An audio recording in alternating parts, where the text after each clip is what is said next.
अधिक महिलांना आज या योजनेचा लाभ हा यंदाच्या महिन्यात सुद्धा मिळालेला आहे। त्याच्यामुळे ही योजना अधिकाधिक यशस्वीरित्या पार पाडणं हे काम हे सुरू आहे। ही निकष हा आम्ही बदललेला नाहीये।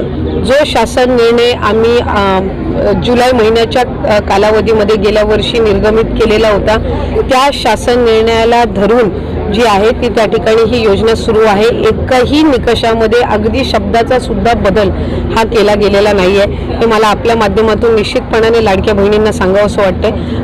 महिला स्वतःहून व्हॉलंटरीली स्वतःहून पुढे येऊन ह्या योजनेमध्ये आम्ही पात्र आता नाही आहोत। आमचं लग्न झालेलं आहे, आम्ही आता इतर राज्यांमध्ये वास्तव्य करायला गेलेलो आहोत किंवा आमचं उत्पन्न वाढलेलं आहे, सरकारी नोकरी लागलेली आहे, आम्ही नवीन वाहन घेतलेलं आहे, या विविध कारणांमध्ये स्वतःहून येऊन विभागाकडे ज्या इच्छा प्रकट करतात की आम्ही ह्या योजनेमध्ये पात्र नाही आहोत, त्या जे काही 4-4.5 हजार असतील त्या संदर्भातलाच त्या जी काही रिफंड घेण्याची प्रक्रिया आहे त्याला आम्ही जिल्हा जे अर्थ नियोजन विभाग आहे यासोबत आम्ही त्याच्यामध्ये समन्वय साधत आहोत। या व्यतिरिक्त कुठल्याही लाडक्या बहिणीचा लाभीची कारवाई झालेली नाही आहे आणि लाडक्या बहिणींना सांगायचं आहे की ही योजना यशस्वीरित्या सुरू आहे।